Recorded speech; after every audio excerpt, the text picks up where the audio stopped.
CoTeaching. So both of our guests have been public school teachers, university professors, well-known speakers, international speakers. They both do a lot of consulting with school districts. So if your school district is looking for more individualized professional development, we want to make sure you guys hook up with either Dr. Paula Kluth or Dr. Julie Costin. One thing that you may not know about Paula is that, like a lot of us, right, she is like not a fan of snakes. She's kind of scared of snakes, right? Well, the other thing I learned about Paula is she also doesn't like flying in small airplanes. And guess what? She really doesn't like snakes on small airplanes. So that may be something new that you don't know about Paula Kluth. You are hilarious. I'm so sorry, Snakes on Planes franchise or whatever, but no, I don't like either one of those things. And you know what? This lady does her homework. That's all I'm going to say. And then Julie lives up in beautiful northern New York. And she's going to share some new things about her family today. But I wanted to let you know some things that I also know about Julie. So let me show you here. I cannot wait. I'm nervous is what I feel. I know. Well, what I learned about Julie is she doesn't like bats. And I mean, I totally get it. I was summer vacation at my grandmother's cabin in Minnesota, and I was the catcher, and I got hit in the head with a bat. Like when I saw that, it was like, I totally get what Julie's talking about. But then, you know, being a second grade teacher, I remember those words that mean more than one thing. And it was like, oh, maybe it's this kind of bat that Julie's afraid of. Yeah. And the funniest thing is we both know you have all these things in your house. You order one of these things from Amazon. These are all like at your disposal, and that's what's cracking me up. Well, yeah, because when you have grandkids, right, you got Legos. When you don't throw anything away, you have your kids' T-ball bat.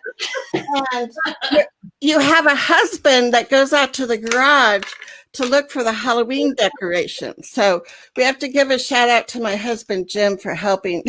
Jim, we're so glad that you could bring a bat to our presentation. Thank you. That introduction was worth the price of admission, and I'm done. Thanks for coming, everybody. Well, I want to welcome people that are here because I love when we can have friends join us. So Heather's here from Florida. Kimberly's here from Iowa. And Andrea's here with us. So thanks, guys, for being here. Hi, Andrea. You can always hit that share button and share out the live video if you want, so we can even widen our circle of people interested in co-teaching. And that's our topic because this wonderful book was written by Julie and Paula about 30 days to co-teaching. And when I first got this, I thought, you know, this is like a big dream. How in the world could you pull together a team of teachers within a month and have them operating as a real collaborative team?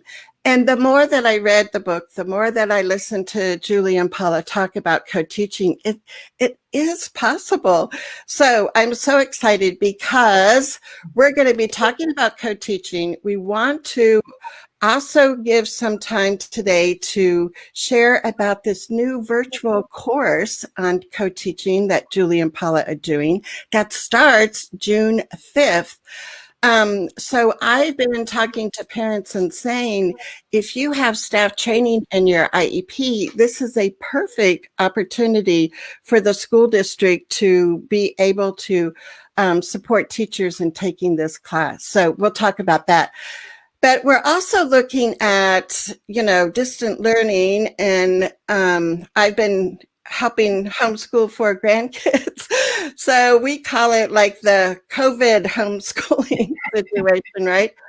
Um, but there's also times, and I know there were teachers that wrote to me and said, do you have any tips on how we co-teach now that we're doing distant learning?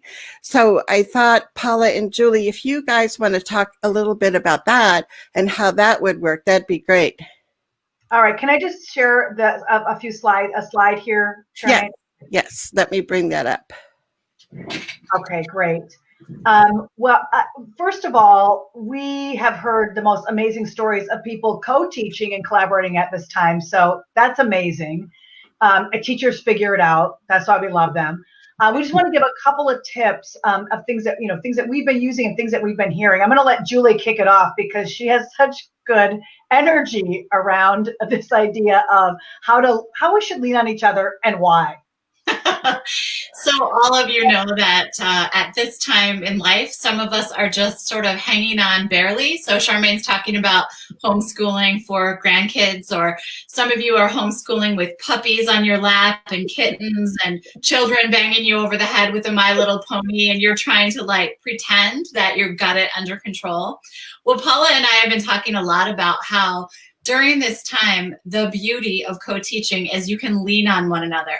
Now, I hope right now that every person is looking at that puppy's face, because in 19 days, this puppy, that exact puppy, is coming to live in my house. And I know that Paula and I will be in the middle of co-teaching our class about co-teaching. And I know that I'm going to have to lean on Paula because I have the puppy. I'm obsessed with this puppy love, I guess, and I'm not going to be able to manage, plus with lack of sleep. So there'll be times when I say, Paula, I hope you're ready for this piece or that piece. I'll have to lean on you because of my obsession. And if you want to know the dog's name, we decided yesterday it's Maisel. Oh, Maisel. I know. She's cute. And listen, my story isn't quite as cute. It's more stress-inducing for those of you that have been there. But my lean on me, besides virtual co-teaching right now, is I'm teaching my oldest to drive. I've never done this before. And as Charmaine pointed out, I have some transportation phobias. And I do have some anxieties with driving. So this has been something, Julie's been there, done that, and I've been leaning on her around that. But we all have these additional things going on in our lives right now. And so we're saying it tongue in cheek, but also, these are the times that we can really be supporting each other through this. And one of the things that we're going to talk about in the course is that, and I don't mean this in a negative way, but gossip and connection is really important. And I mean that productively and positively, that we sort of, use each other as a rock. It's important. And, what's really interesting about co-teaching is we haven't always had a profession where we've had somebody right there with us. In fact, many, many years, not so many years ago, we were alone. And so this is a time more than ever with not only the sort of shared stressor, but other things happening in our lives that we need to lean on each other, not only outside of the classroom, but inside of those virtual classrooms too. So, right now we almost had a tech glitch coming into this session. And I just said to Charmaine, well, this is why you co-teach. One of you is punting and the other one's, getting things ready, just like in the classroom. So, it's not only fine to lean on each other, but it is an expectation in co-teaching. And it's sort of one of those moments when you say, oh my gosh, thank God we're doing this now. And if anybody wants to put in the chat your thoughts about that puppy's face, just put them in. Just like how cute, scale of 1 to 10, anything like that. It's just fine. Yeah, and any driving tips as well, I will take them. Like, open your eyes, Mom, so that you can see what's happening. The second one is, quite seriously, to really maintain role sharing. And that seems sort of common sense, but, one of the things that we, always cringe at, in special ed and I think in general ed too, in families is my kids, your kids, that kind of thing. Keep that we going. And sometimes it is so hard to make connections with all of our families and all of our kids, but this is a good time to sort of be reminded that more than ever, we want to make sure that if kids are getting, personal connections from their fourth grade teacher, that that a child with a disability isn't just the one hearing from special ed and the other kids are hearing from general ed, that we're really doing role sharing at this time and we're making connections. So if we've decided to split the class and we're each going to make a personal connection, this last week or whatever it might be, that we're really thinking about either hearing from both of us or that we're splitting the list so that kids they can only hear from one teacher, that we're mixing that up. And in particular, that we're making sure that as we are giving feedback on assessments in those Google Docs or commenting in Flipgrid about what's happening, that, Julie's posting something, maybe we're doing an end of the year talent show on Flipgrid, and she's posting something as the gen ed teacher. I'm going back and say, oh, I love that too. Dr. Costin, whatever it is, that they just keep seeing that those roles, even though they're not physically seeing us in the same way, but that parents are made keenly aware that this partnership is sustained at this time, and that kids see that language and sort of feel that embrace, that collaborative embrace. We are still role sharing, not only as we plan and continue to teach at this time, but as we think about these alternative roles, like some of those connections. And even let's just say that a kid with disability needs some, they need personalized materials that maybe we're making like 5-minute videos for kids. We don't want those just to be from special ed staff. We want to see that reflected with general ed, and vice versa. We want to make sure that kids without disabilities are seeing their co-teacher, they're seeing that special ed person in that role, or ELL, whatever it may be, showing up, not just in comments, but other products that are being made. Great. So do you want to take the last one? Yeah, sure. So document supports, adaptations, and successes. So think about during this time when so many families are at home doing the teaching. So think about Charmaine or all of you that are also supporting children at the time. If you're a parent of a child with disability, at this moment, you want to document all the things you're doing and all the successes. I'd say a week ago, I got the best video sent to me, and it was from a friend, Stephanie, who is in high school and she has Down syndrome. And her mom was showing me a video of how well she was accessing every piece of that online learning experience. And at one point, she got stuck on something, and a peer, just like happened with Paula and I today, a peer came in and said, oh, here's what you want to do. You want to unmute in this way. And it was just beautiful. And so obviously teachers are the most creative humans on earth, and parents are too. And now we've got to be even more creative. But at this moment, make sure while you're co-teaching, no matter who is co-teaching, that you're thinking about how to document all the successes you're having. And for parents, you might even later share that with IEP teams to say, I want you to see online how she accessed all of this information. Yes, and I love how Julie's talking about that kind of the behind the scenes, because it's such a unique time. And by the way, I just want to say Charmaine has done, I think, some of the most amazing work on this. So if this video is meaningful to you and you want to hear more about documentation and products, Charmaine, you have done some of the best work on this in the last couple of months. So just different ideas for that. But I have seen things like Beth Forker has commented in Twitter, and she showed her son who's in college, up at the crack of dawn with his cup of coffee, ready to access his college classes. That kind of thing that Julie's talking about, where you see that behind the scenes. A teacher who might not quite get it yet is going, wow, that kid was up and ready more than maybe some of the other ones that signed on late. And here's my student who was not only ready to go, but submitted this particular product. And we've had a lot of parents saying things like, oh my gosh, I had this breakthrough with this student. And we're saying, like, document that, make sure that our IEP teams know about it. I talked to an administrator yesterday who said the parent was making all these gains with a new app, a communication app, and they were documenting that just to be able to share any kinds of products that we're sending home. I was just listening to, I think it was a podcast of these teachers talking about making little videos, like the little tutorials that we've all been making for kids, maybe 5 and 10 minute tutorials for a science class or what have you. And they were saying, not surprisingly, boy, these were so great for our kids that have some different, unique learning profiles, because they could watch them again and again. It was appealing. We added some humor, and we're going to keep doing those. So I think this is, in other words, we're not going to leave this in virtual classrooms. We're going to keep doing that. So those kinds of ideas, I think, can really grow. They're going to really have some wings here. And so think about what you are collecting, what you're seeing, and no example too small. And again, look at Charmaine's last few sessions in the last few weeks to get some ideas. There's been great stuff out there. Yes, thanks, Paula. And I do have some resources. So if you want to just type the word notes in the chat box, then hopefully my IEP bot is awake and working. But we'll get you signed up so you can get those resources. And I wanted to give a shout out to Heather, who's with us from Florida, because what she's been doing is every day she's been taking photos of the work that her son has been doing. And she's even been sharing the collage on Facebook. So it's just this wonderful collection that she's had from, the beginning and, when schools closed in March.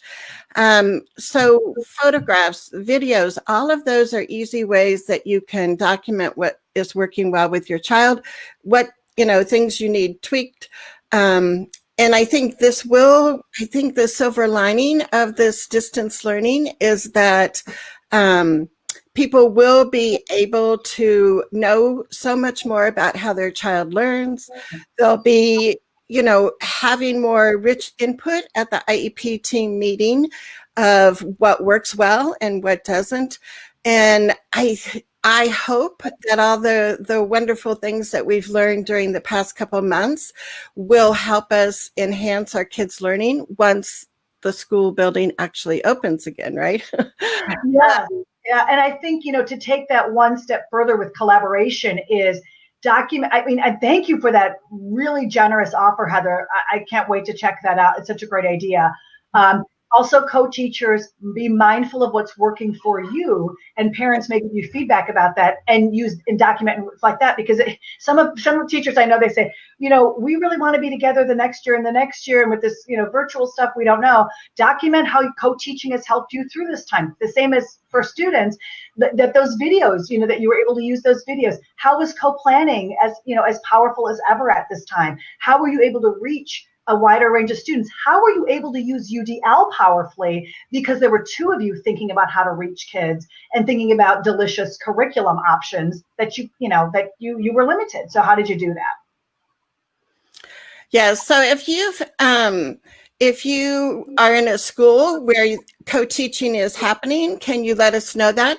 I know we had one question. Let me see if I can go back here and pull it up, from somebody that asked about how co-teaching would work in a self-contained class. So Nancy said, does this also apply for students in self-contained? So great question, Nancy. I'll start it, and Paula, you can jump in. Our ultimate goal for learners is how do we give them the most inclusive opportunities as we can. And this class that we're about to tell you about and this book is really for any time there are multiple adults teaching kids in a classroom. So one of the very unique pieces about both this book and about the course is it does come from the perspective of inclusive education. Paula and I can't help it. It's part of our DNA. It's how we're wired, and it's really what we think most students should have access to. So you'll get a lot of really useful inclusion-based ideas, and all of those can be transported into self-contained classrooms if there are multiple adults teaching in them. Does that answer, Paula? Would you say anything else? Yeah, I know I'm jumping ahead a little bit, but can I kind of show, I actually have a slide that talks about how this project, if you will, is different than maybe some others. So would that be okay if I just jumped ahead to that? Because sure. Julie's covering something that I just think is really great. One of the things that, we thought we might share with all of you is this idea about, well, what's different here? And about the book of why we ever did this, because there's a bunch of products like this on the market or what have you. And the reason was for us is exactly what Julie just said. I could not believe early in my career how many co-teaching products or worksheets or what have you, or PDs that focused on structures and focused on how two adults could be together, but didn't have it as its centerpiece, this idea that we want to link these conversations to inclusive education. So I think anybody that's looking at, if you are somebody that hasn't been able to figure out how to get kids into inclusive classrooms and you've had limitations, this may be one response to that is to say, I wonder what it would look like if we did some co-teaching, if we change or did some co-planning, or we brought in our, not just our teachers, but our reading support or ELL, or we thought about our speech path coming inside of our general ed classrooms. And now you might have, a different way to think about this. So that was one of the big, I think, pushes for us, was to say, I don't want people to have a conversation, about just structures. Is that, to that point, it really should help us think about and solve some of those problems and think about what it can look like. And if I can just kind of like use this opportunity to kind of address these other two as well, Charmaine, is that okay? Go for it, Paul. Okay. Yes. All right. So that's one of them, is really to get to that question and say, yeah, that really is the spirit of this. We do want to help people get into these other environments. We want to help people to figure out what it can look like for kids with a whole range of needs. We weren't always seeing that reflected in conversations. We also hope that this project, the book and the training, is really helping people see beyond just what does it actually look like, and we can have a parallel, structure, and we can do one teach, one assist. We want to think about synergy, and we want to talk to people about how co-teaching can be fun, how it can change the dynamic of a classroom. Listen, I taught on my own. I taught in a co-taught setting, and it's not that we can't do some of those other things in other contexts. It's just that it's a little bit harder. You need to bring out those different, like I said, when I was on my own, I'd say, oh yeah, this would be really cool if we made an entire, we made this room into the inside of the human heart, and then you're like, oh, no, forget it, I can't do it. But with a co-teacher, like, let's try it, and I know Julie's done that for me. It's like, okay, here's what we're going to do, we're going to get up there and we're going to do this pom-pom routine on the stage. I'm like, okay, I guess we are, whatever. So it should be about, like, how do two people, and not just for the sake of novelty and fun, it's not for the sake of that alone, it's for the sake of reaching a wider range of kids. Because what we're trying to do is elevate the experience. Again, not that teachers don't do this on their own, they do it all the time. But co-teaching is a way to make that easier. So what we want to offer in the course is to say, this isn't just about, having smaller groups. It's about that, but it's not just about that. It's about being able to qualitatively teach differently. When people walk by your classroom every day and now you're co-teaching, they should see a wider range of formats. They should be able to see sort of more novelty and joy in a sense, and more what I call positive risk-taking. Like, I didn't think about doing that, but let's give it a go. Let's try something new. And then, before we leave this, Julie might want to say this, something about this, just about this should be about a heavier focus on the spot professional development. We don't talk about that enough, probably, in co-teaching and collaboration. That what Julie and I are really after, to some of the questions that we get a lot, is how do we help to not just have a great experience when we're there, but over time give our partners new skills, so that I become better at what you're doing and you become better at what I'm doing.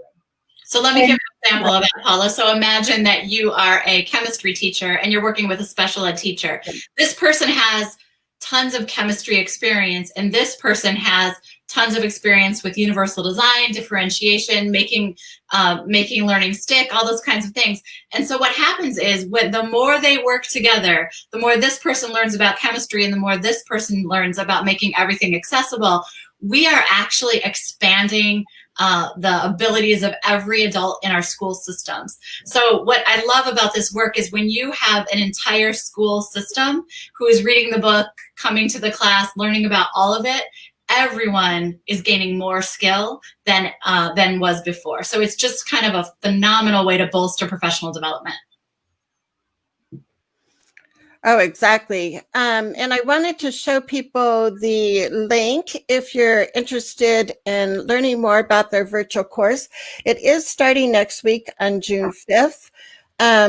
Like I said, I still have IEP meetings coming up, and one of the things that we've been sharing with the staff is this course, and hoping that more teachers will use this summer opportunity to learn about co-teaching and actually implement it when they go back, or if they've already been doing co-teaching, to get some new tips and kind of refine some skills. So yeah, I'm just so thrilled, because I think the more co-teaching exists and is implemented with fidelity, the more every child in that classroom is going to benefit. And so as a parent, as an advocate, I want to make sure I help get the word out. And I'm hoping that parents listening today and teachers listening today and on the replay, that you will help spread the word, because this is a phenomenal opportunity for learning.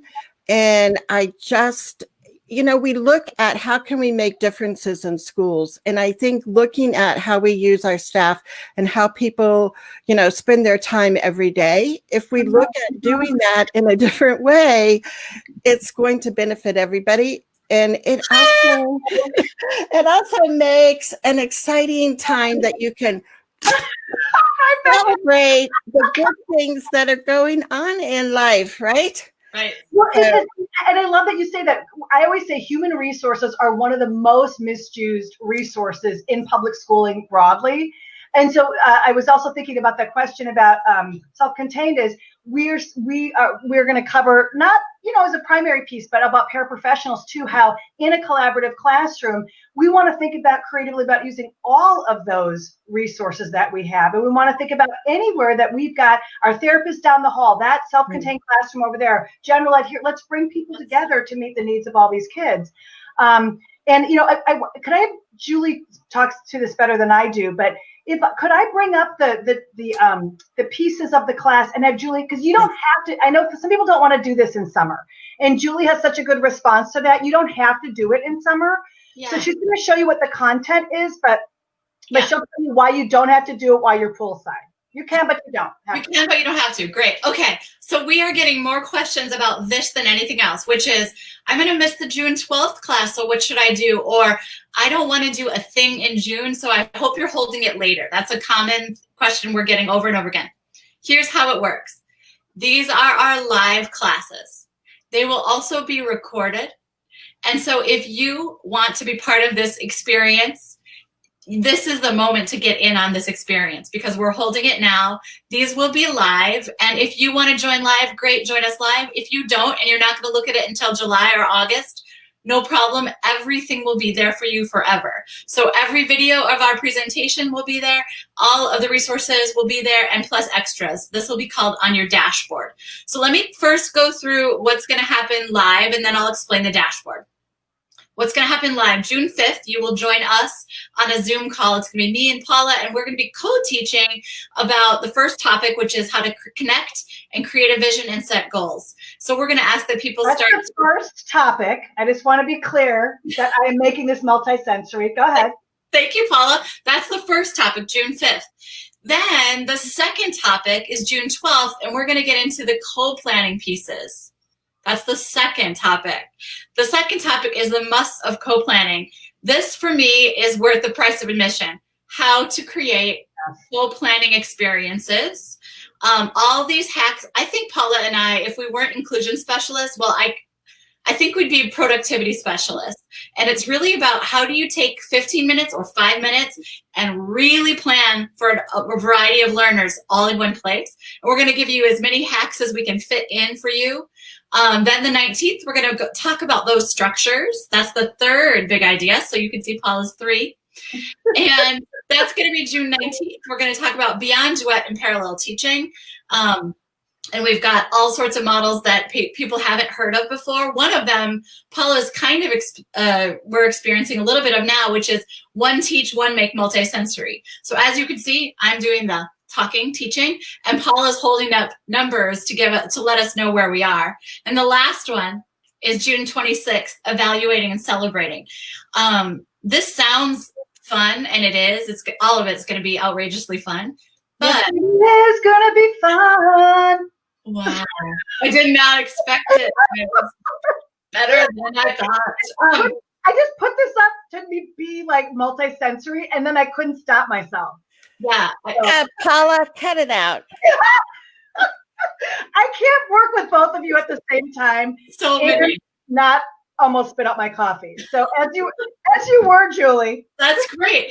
Remember, when we're bringing in novelty, when we're bringing in multisensory props, when we're helping learners have fun while they learn, the content is going to stick more. So 26th is about evaluating and celebrating. We know that in co-teaching relationships, you can carve out time to really celebrate all of those things that are going on that are going well. And what that allows you to have is even better synergy, even better energy, and that kids can have fun with you too. So that's our structure. How it really works is you're going to have a dashboard, and all of these classes are going to come up live one at a time.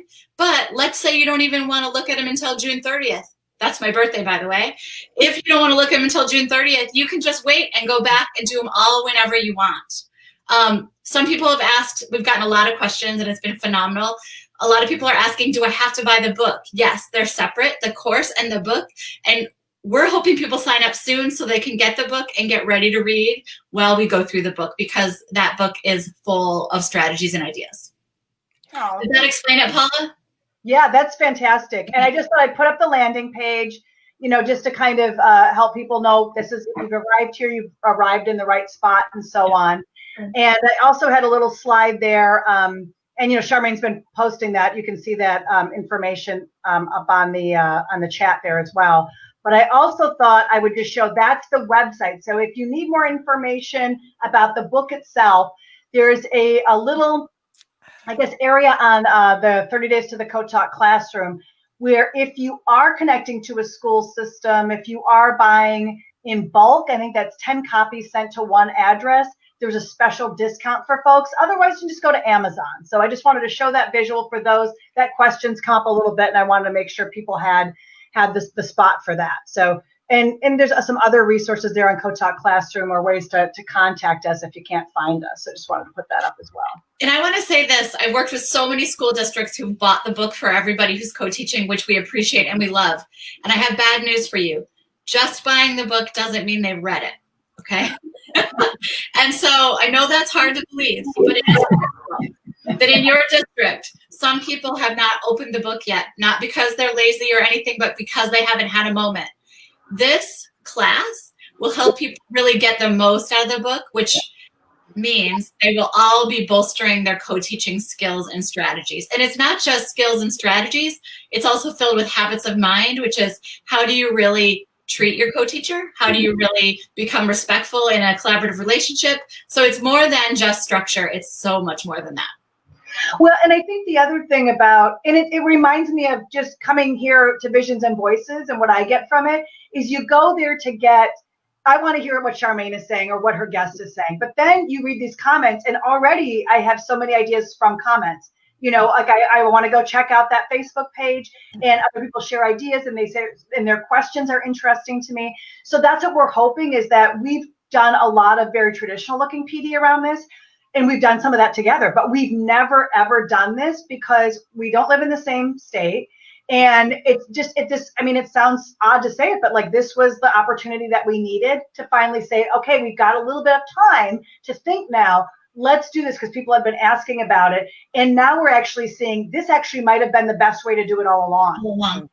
Right? Because you're going to have a Facebook page where you can chat with other co-teaching teams. You can hear from coaches, can talk to each other. We've got about 50 coaches already, like administrators who coach co-teachers and things like that. We have even some paraprofessionals on there. So I think that's helpful, is that experience is, let's learn from the practice of others.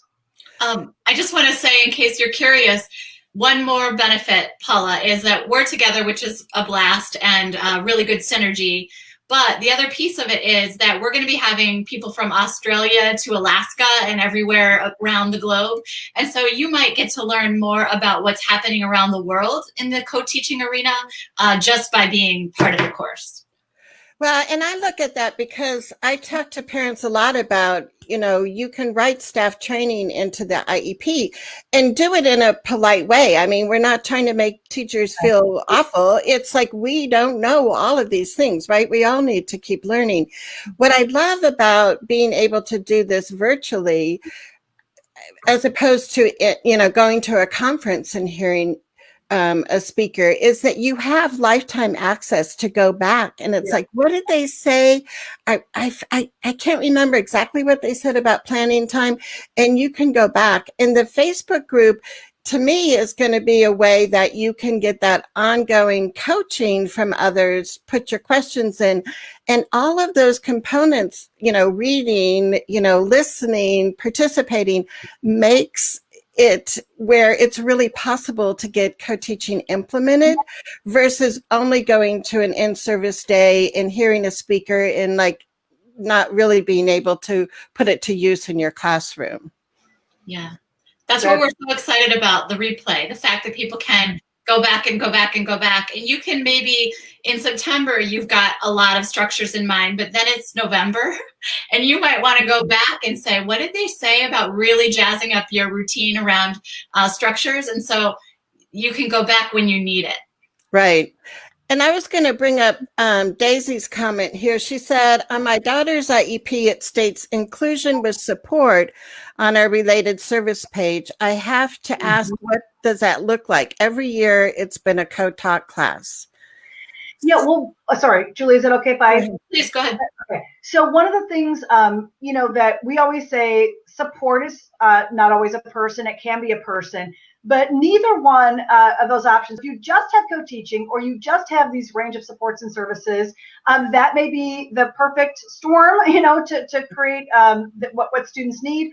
Or you may need to look at that over time. It's dynamic, right? It's ever changing.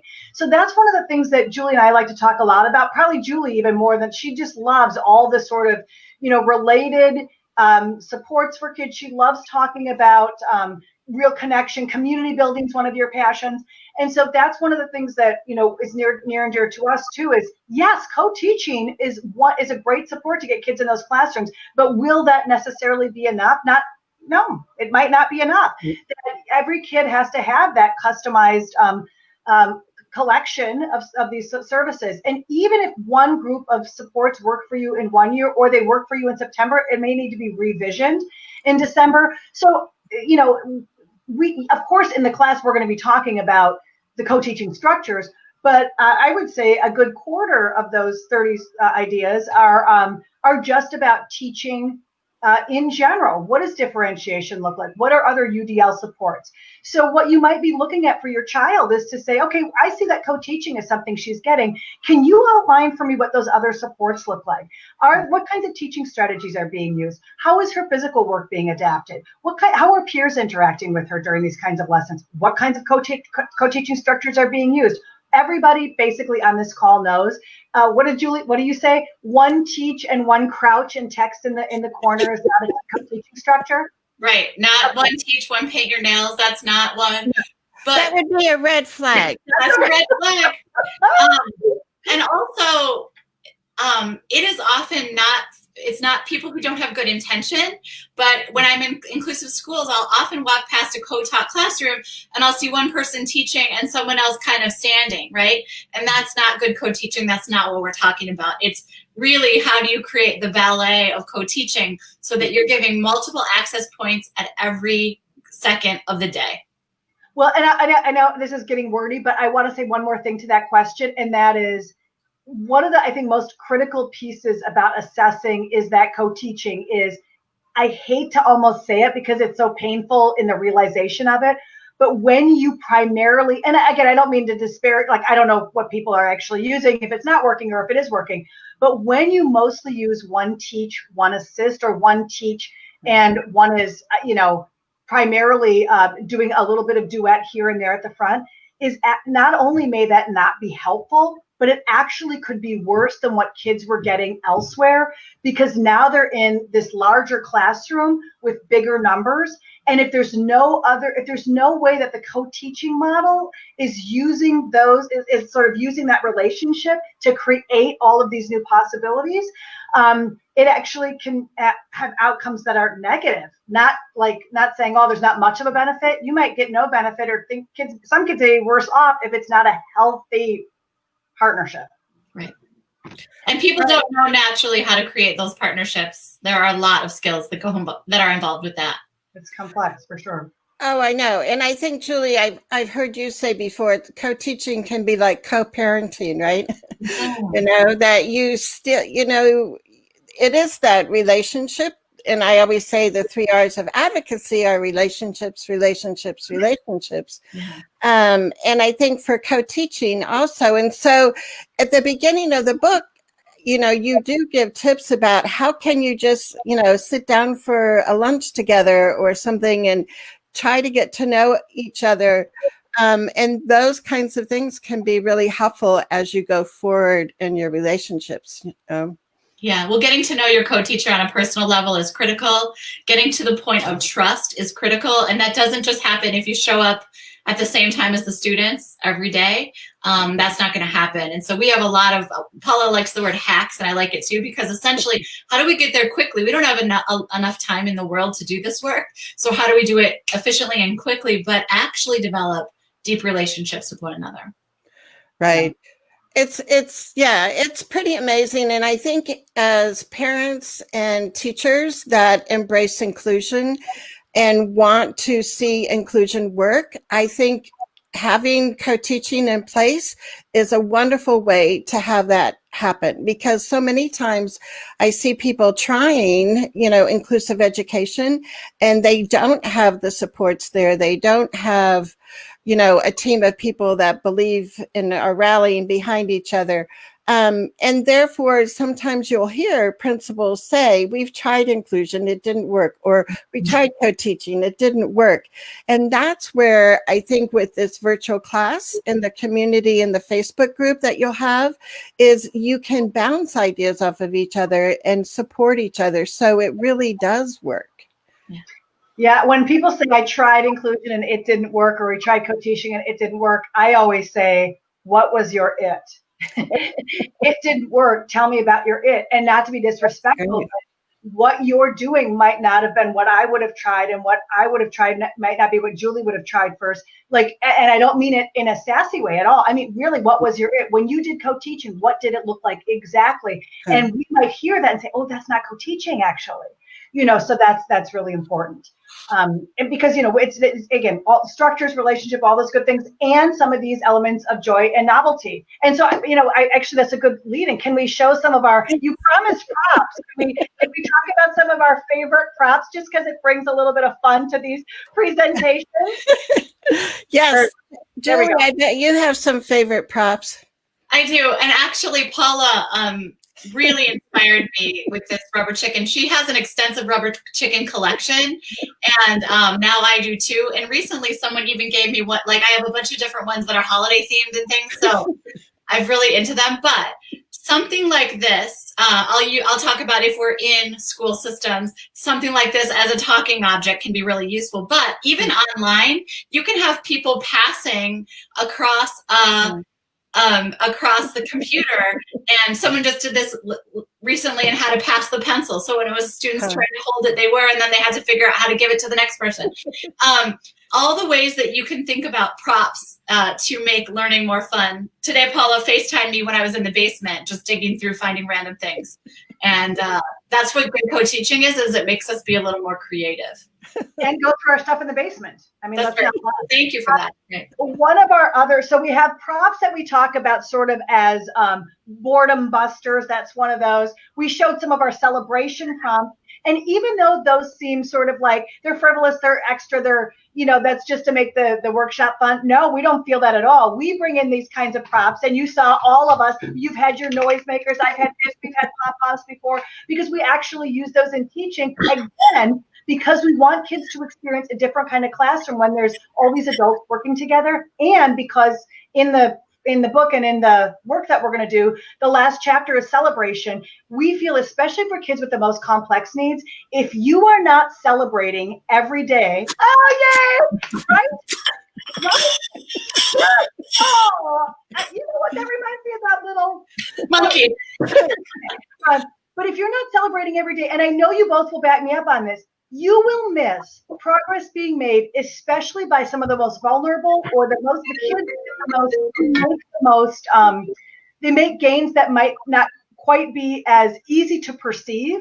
So and Julie and I even say in our meeting chapter, don't you dare sit down and meet without sharing a celebration first. Right. So the props are just visual reminders of that. They're not just to sort of be cute and funny, though we love them, but that's the reason for that. I want to talk about another kind of prop though, Julie, which is the props. These are Julie and Paula on a stick. We think everyone should have their co-teacher right in their pocket. But we've seen teachers who are making sort of these kinds of connections.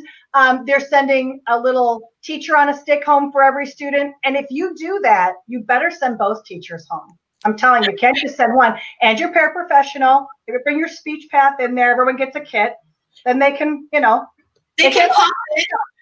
So let's imagine in a general ed classroom, if Paula's the special ed teacher and I'm the 4th grade general ed teacher, and Paula is always thinking about a visual way to represent the learning, you can pop her in and say, don't forget a visual, right? And so again, it's just a visual reminder that Paula used to do all the time, or Paula is doing, even virtually. Yeah. And Well, go ahead, Charmaine. And Paula, I know both you and Julie are big, proponents of using universal design for learning. And I like to call it universal design for inclusion. But I don't have the money to trademark that. So, but, I look at one of the principles of UDL is to keep kids engaged and motivated. And so, yeah, even though these props may seem like, they're funny, but like Paula and Julie said, they're really tools to help kids learn. So, and I think these kinds of things, kids will, this will be a hook that they will remember. I was just writing an IEP goal yesterday about solving word problems. And to me, one of the red flags of teaching word problems is not just to teach kids to look for the word and, or take away, or how much left. I really want kids to understand the concept right behind that. So, when we're doing the math lesson, we can say, watch out for those red flags. Remember what we talked about.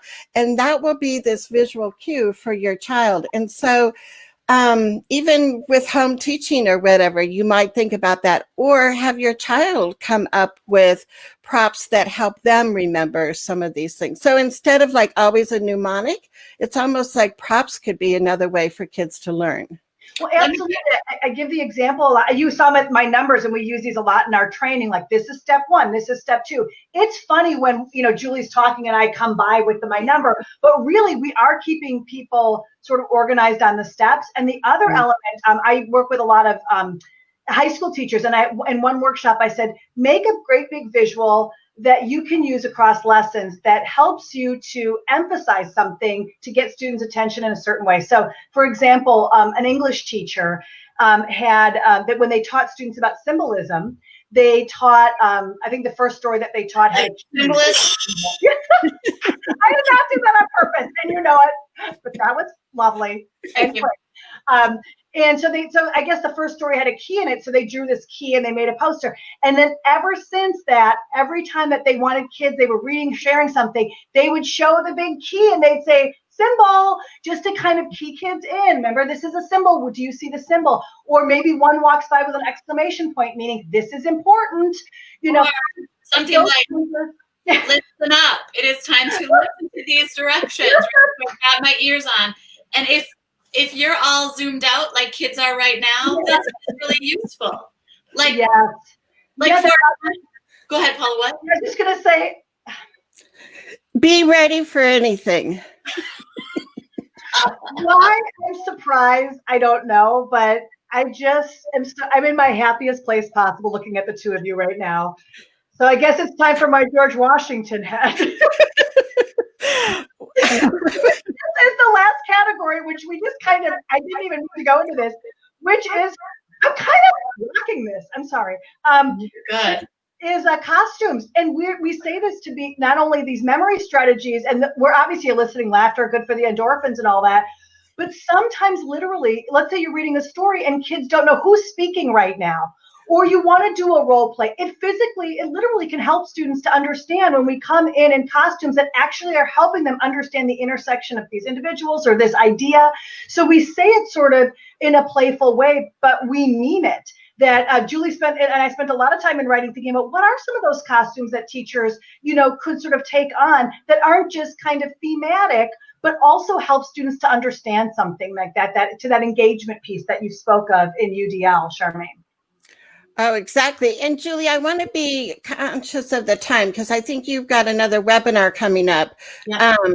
But so if you need to jump off, you can. I wanted to get a couple. I'm taking a picture of this right now. No, I was thinking we need a picture. Oh, we can do it here, Paula. We can do it. See this? I'm going to take a screenshot. So on the count of 3. Okay. Well, I'm going to try. I'll bring my hair. I'll make sure my hair's combed. Okay, it's going to happen. So are you ready? Yes. 1, 2, 3. Oh, it needed to happen. Yeah, I think the main things for kind of takeaways for us are just to think about, how people don't have to think about in their own lives, in collaboration more broadly, how can collaboration help us to meet the needs of students? And using some of these principles, like whether it's PD on the spot, that kind of thing, or how the synergy of 2 individuals can kind of get us to a new outcome. I think that's helpful to think about. If in addition people are interested in the course, I think they have the link. Right, Julie? They have that link that they need. Listen up right now. So I'm putting my ears back on. Charmaine, would you put the link up? And I'm just going to explain what to do. What we'd really love is to have you in this class. If you're co-teaching, if you're an administrator, we'd love for you to send this to your administrators because the ideal situation is when all the co-teachers in a school setting have all this common knowledge and understanding. And then it's like there's nothing that they can't do because now you've got that synergy right within your school setting. So I'd like you to do 2 things. 1, go to inclusiveschooling.com 30 days live. That's about the course. Number 2, make sure your administrators have it and say, this would be great for our teachers. And number 3, hurry because we're filling up quick and I'm a little worried about, so we start on June 5th and we will be taking registration. We set up till June 1st and we'll see if we fill or not by then. But it's looking really, really, really exciting. So that's your listen up. And I did see there were a lot of questions we didn't get to. I'm going to jump on after this. Julie's got to go somewhere. I will jump on and try to get some answers, in writing to some of it because there's lots of questions more than we can get to, and I just at least want to give a little bit of a resource here and there. Great. Yes. Thank you. I have 4 minutes, Charmaine. If there are any questions you want to bring up, we can go kind of quickly. Yeah. Okay. Yeah. And one thing is like Julie's 15-minute time frame of working. I would love, sometimes we need to take a 15-minute time show and do that. Are you kidding me? If someone wanted me to talk about my 15-minute increments ever, it's my favorite topic. I know. So Snow is here, and she said, how can we get administration, district staff, and even our entire State Department of Ed that believe that if teachers co-teach kids with disabilities in the same classroom, not segregated, then the instruction is distracting to the other students, impeding the learning of others? This ideology of teachers, administrators, districts in South Carolina. Right. So, hey, Snow, and I love the picture of Snow on the trampoline, little Snow. That's so cute. I'm like super distracted by how cute she is. Let me just say that all of this is shareable, right? So we just want you to say, this is what we believe in. This is what we're interested in. This is how you can get professional development. And Paula and I are putting our heart and soul into prepping this course. And so, a lot of people hire us to fly places and do this work, but really you can stay in your own home and get it all right here. You don't even have to sleep in a weird hotel. You can sleep where you know the sheets aren't clean as opposed to where you're not sure if they're clean or not, right? You don't have to fly on a small plane. Thank you. Or at all, which is so hard. And there isn't enough research on co-teaching, but the research that we do have is really exciting. I mean, there's a new study out on just inclusion in general, actually. Let me go back. One of my favorite studies that was done in Howard County, Maryland on co-teaching showed that these students, well, Howard County was not only showing gains in co-teaching students with disabilities over time, but at the same time that their test scores were going up for these kids, they were including more and more kids with disabilities. So they were using co-teaching to open their doors wider. There's a new study on inclusion broadly, Sandy Cole out of Indiana University, which everyone's talking about, and she has this developmental twin study where she looked at kids in 3rd grade, and she sort of looked at kids with the same test scores, and as they went through the school years, she was able to see that students who were included did better than students who were not included, and that Sandy Cole, like it's spelled C-O-L-E. So, you know, there isn't enough research ever in education, but the research that we have, Julie and George have done amazing work in this area. So, you know, I think that's, you know, as much as it's important to talk about all of the other reasons, you know, we do have these wonderful pieces of evidence on our side, and that's not a small thing. Oh, exactly. And this is the link so you can go and find out more information about the course and register. And then if you want some of these additional resources that Paula and Julie have been talking about, please, you know, sign up. I'll be emailing that out on Tuesday morning. But yes, I want to thank both of you for being here. It's like, it makes my day when I can start. I think of laughter and learning when I think of Paula and Julie. It's like just the combination. And sometimes I like to think of it as Julia and Polly, you know, I mean, you know, but I encourage you to share this show with others, because the more we can get the information out to other families and school staff, the more that our kids can be successful in school. So Paula and Julie, do you have a last prop or comment? And we will let you go to your next endeavor here. Well, I'm glad you said last prop because I wasn't planning to use it, but it's always so lucky to be with you, Charmaine. Like, as much as we might make your day, you make our day, and families who are working with Charmaine are the luckiest on earth. So thank you. For sure. I think I've used all my props, and I'm not going to sing again, but I will say, for those of you asking more general questions about inclusion, my last sort of invitation is, you know, Julie and I are both on Facebook. We both have a professional presence there. And you know, I keep saying Charmaine has so much great stuff here too. So if you want to continue these conversations, do join us on social. I'm on Twitter. Julie's got Julie's Inclusive Schooling Facebook page. We share lots of other resources. I've got some things on YouTube. So keep collecting. And as I always say about inclusion, over, under, around, or through, find a way or make a way. Right, right. Find a way or make a way. So caution, this can be habit forming. You can be spending the rest of your day looking around your house for how can I help a visual, right? But I'm Charmaine Tanner. I do host this weekly show every Thursday at noon Mountain Time.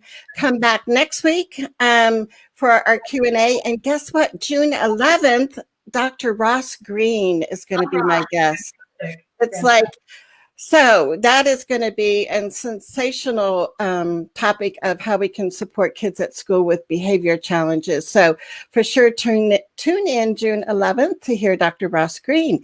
So Julie and Paula, have a wonderful day, and we will connect again. Okay, thanks, everybody. Bye, Julie. Bye, everybody.